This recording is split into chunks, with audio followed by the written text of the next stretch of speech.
আসসালামু আলাইকুম। হ্যালো বন্ধুরা, কেমন আছেন সবাই? আমরা আজকে আবার চলে আসলাম লাইভ কাহিনীর হিস্টোরি জানার জন্য মানুষের। তো আসেন দেখি, আমাদের এখানে এক বড় ভাই আছে, সিনিয়র বড় ভাই। আমরা জানতে চাবো বড় ভাইয়ের কাছ থেকে যে বড় ভাইয়ের লাইফে কিরকম কি হিস্টোরি আছে, কি কাহিনী আছে, বা কতটুকু দুঃখ সুখ নিয়ে। তো আসেন, চলেন যাই দেখি। আসসালামু আলাইকুম। ওয়ালাইকুম সালাম। ভালো আছেন আপনি? ইনশাআল্লাহ ভালো আছি। আপনি ভালো আছেন? আছি আলহামদুলিল্লাহ। আপনার নামটা? আমার নাম চুনু মিয়া, কিন্তু আমাকে ডাকে সবুজ বলে সবাই। আচ্ছা আচ্ছা। তো বাসার সবাই আল্লাহর ইচ্ছা সবাই ভালো আছে? আল্লাহর ইচ্ছে সবাই ভালো আছে। আচ্ছা আচ্ছা। না, আমরা আসলে মানে আমার যে বিষয়টা জানতে যাচ্ছিলাম আর কি, যে মানুষের যে একটা প্রত্যেকটা মানুষের জীবনেই কোনো না কোনো হিস্টোরি থাকে, দুঃখ থাকে, কষ্ট থাকে, ঠিক আছে না? তো এই বিষয়টা নিয়ে আমরা আসলে জানতে চাচ্ছিলাম যে আপনার বিষয়টা যদি আমাদের সাথে শেয়ার করতেন। আসলে প্রত্যেক মানুষের কষ্ট ছাড়া জীবন নাই, প্রত্যেক মানুষেরই কষ্ট আছে। সবকিছু তো বলা সম্ভব না। হয়তো একটা কষ্টের কথা আমি বলতে পারি, যেহেতু যেটা মনে আছে আর কি, সবই মনে আছে, সব বলা সম্ভব না। আচ্ছা। তো আমার ছোটবেলায় আমাকে 12-13 বছরে রেখে আমার বাপ মারা গেছে। আচ্ছা। আমরা ছিলাম 4টা ভাই, 2টা বোন। আচ্ছা আচ্ছা। আমি বড়। আচ্ছা আচ্ছা। ক্লাস 3 পর্যন্ত লেখাপড়া করছি, তারপর আর আমার লেখাপড়া জুটে নাই। তো এখন ওই ভাই বোন দেখতে গেলে আমার ওই বাপের ভার আমার মাথায় নিতে হয়। আচ্ছা আচ্ছা। তো যেখানে যেভাবেই হোক উপার্জন করছি এনে, এইভাবে আস্তে আস্তে ভাই বোন বড় করছি, খাওয়াইছি। আচ্ছা। তো আমিও আস্তে আস্তে আরো একটু বড় হয়েছিলাম। তো এমন এটি টাইমে, কারণ সবাই আমার যখন বয়স 18 থেকে হয়ে যায়, তখন আমার মা বললো এবার একটু বিয়ে কর। আচ্ছা। আমি রাজি না আচ্ছা। বিয়ে করাতে। তো আমার মা করলো কি, সে আমার খালাতো বোন হয়। আচ্ছা। তারে বাসায় নিয়ে আসছে। আচ্ছা আচ্ছা। আইনে কয়েকদিন রাখছে, রাখার পরে আবার বললো যে তোমার যদি ওকে বিয়ে না করো তাহলে তো এই সে নাকি কোথাও চলে যাবে, তারা খুঁজে পাবো কোথায়? হ্যাঁ হ্যাঁ হ্যাঁ। আমি ঠিক আছে, তাহলে এরকম যদি হয় তাহলে ব্যবস্থা করো। আচ্ছা আচ্ছা। তার মানে এক কথায় আপনার বাধ্যগতামূলক ভাবে বিয়ে করার জন্য মানে জোর করলো? হ্যাঁ, ফ্যামিলি থেকে। আচ্ছা। তারপরে বিয়ে হয়ে গেল। হওয়ার পরে এখন ওই আমার ভাই যেগুলো ছিল, এগুলো আস্তে আস্তে আস্তে আস্তে তারা একটা ওদেরকেও মনে করেন যে কেউ 5 পাস, 8 পাস, আচ্ছা, কেউ 3 পাস, যারা যতটুকু সম্ভব পড়াইছি, যারা যতটুকু সম্ভব কাজ দেওয়ার দিয়ে দিছি। তারপরে এখন আস্তে আস্তে তারা বড় হয়ে যেতেছে। মানে বাবার হাল ধরলেন আপনি? বাবা মারা যাওয়ার পরে বড় ছেলে হিসাবে আপনি বাবার হাল ধরলেন। তাহলে সেই ক্ষেত্রে যায় সেটা ছোট ভাই ব্রাদার যারাই আছে আপনার ইনকাম দিয়েই মোটামুটি ভাবে তাদের মানুষ করার জন্য দায়িত্ব পালন করা শুরু করলেন। হ্যাঁ, তারা যখন পয়সা করে কামা শুরু করলো তখন তারা আস্তে আস্তে সরে গেল। আচ্ছা আচ্ছা। মানে আপনাকে ভুল বুঝে চলে গেল? ভুল বুঝে চলে গেল, এবং আমার বউকে ভুল বুঝে চলে গেল। আচ্ছা। তারা আস্তে আস্তে ইসলামী হয়ে গেল। কেউ বিয়ে শাদী করলো আমার ছাড়াই। আচ্ছা। এক জায়গায় শুনি অমুকে বিয়ে করে অমুক জায়গায় চলে গেছে। আচ্ছা। হ্যাঁ, আমি বললাম ঠিক আছে, মারে বললাম ঠিক আছে, যে যেভাবে থাকতে পারে। আচ্ছা। বড় তো হইছে, হ্যাঁ, চুরি চামারি তো করবে না, কাজ করে খাইতেছে, বিয়ে শাদী করছে, এখন ঘর করুক, সংসার করুক, শান্তি করুক। আচ্ছা আচ্ছা। এইভাবে চলে গেছে। যাওয়ার পরে এখন এরা যার যার মতো আছে, তাদের কাছে আর আমি যাই না। ওখানে আমার এদিকে আবার সন্তানাদি হলো। আচ্ছা। বড় ছেলে আস্তে আস্তে তারা লেখাপড়া শিখে গেল। তারপর আবার 2 নম্বর ছেলে হলো, তার নাম হলো রাজা। আচ্ছা। আমি একটা ছবি দেখলাম, রাজা সাহেব। আচ্ছা আচ্ছা। ছবি দেখে এসে ছেলের নাম রাজা রাখলাম। আচ্ছা আচ্ছা। রাজাও সে আমার মতনই চেহারা। আচ্ছা। আমার মতনই সবকিছু। যাক, মাশাআল্লাহ। তারপরে আমার আর একটা ছেলে হলো, তার নাম হলো রমজান। আবার আর একটা ছেলে হলো, তার নাম রমজান। সবাই আস্তে আস্তে তাদেরকেও এইভাবে, ভাইদের যেভাবে মানুষ করছি তাদেরকেও এইভাবে মানুষ করলাম। এরাও আস্তে আস্তে ডাইনে করলে বামে যায়।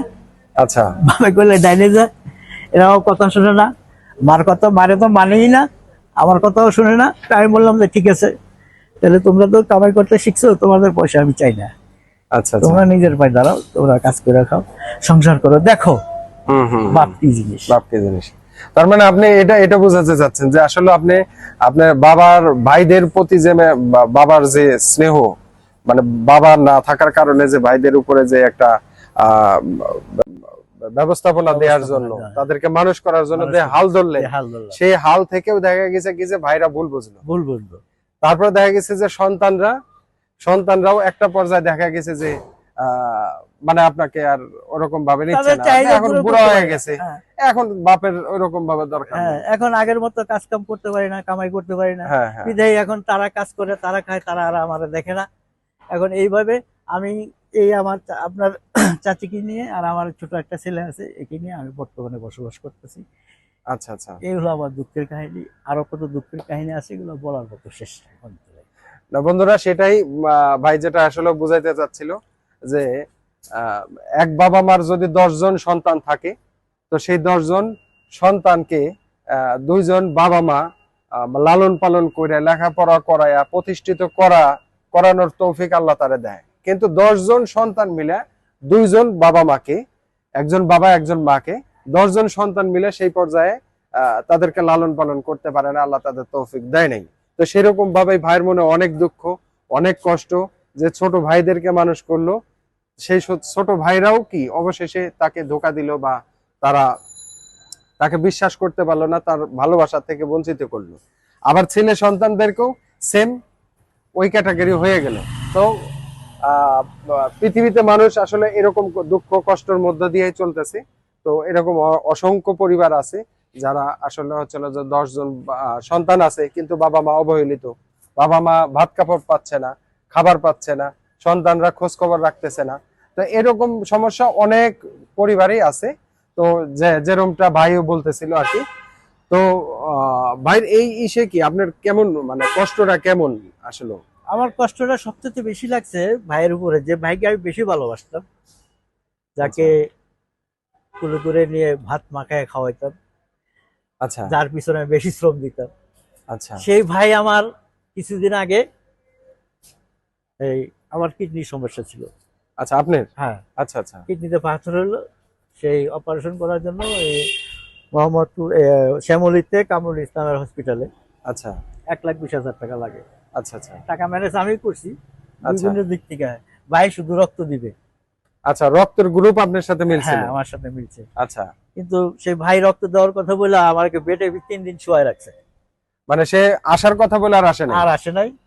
3 দিন পরে আমাকে অন্য আমার এক হুজুর আছে, হুজুরকে টেলিফোন করার পরে সে হুজুরে আইসা গ্রুপ মিলায় মাদ্রাসার থেকে রক্ত এনে আমাকে দেয়, তখন আমার কিডনির অপারেশন হয়।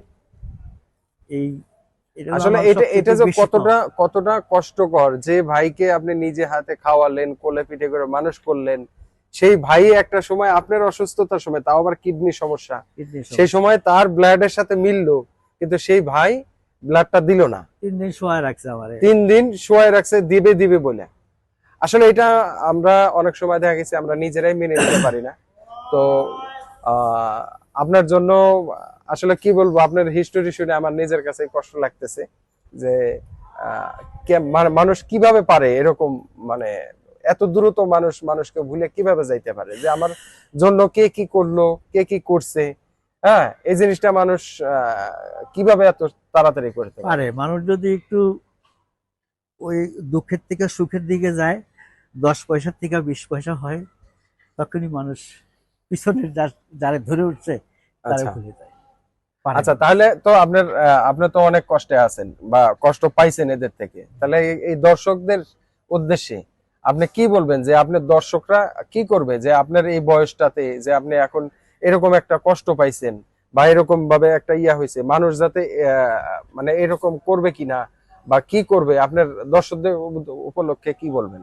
দর্শকদেরকে আমার বলার আছে যে আপনারা, আমি যে ভুলটা করছি, আপনারা এরকম ভুল করবেন না। আপনারা যার নিজের চেষ্টা নিজে করবেন, নিজের পায়ে নিজে দাঁড়াবেন, কারো উপরে ভর করবেন না, কারো আশা করবেন না। তো ঠিক আছে দর্শকরা, আপনারা শুনলেন।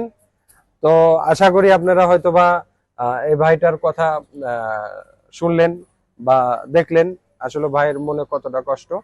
তো ইনশাল্লাহ তো আবার দেখা হবে কোনো এক সময়, আবার কোনো হিস্টোরি নিয়ে। তো ঠিক আছে ভাইজান, দোয়া থাকলো আমাদের তরফ থেকে, আপনাকে অনেক স্বাগতম। দোয়া তো করি আল্লাহ যাতে আপনাকে সুস্থতা দান করে, ভালো রাখে। আল্লাহ যতদিন বাঁচা রাখে ততদিন সুস্থতার সহিত বাঁচা রাখে। আমারও দুঃখের কষ্ট কথা শোনার জন্য আপনাকে ধন্যবাদ জানাই। আবার যেন আপনাদের সাথে আমার দেখা হয়, ঠিক আরো আছে। কিছু বলতে পারি। ঠিক আছে জি, আসসালাম।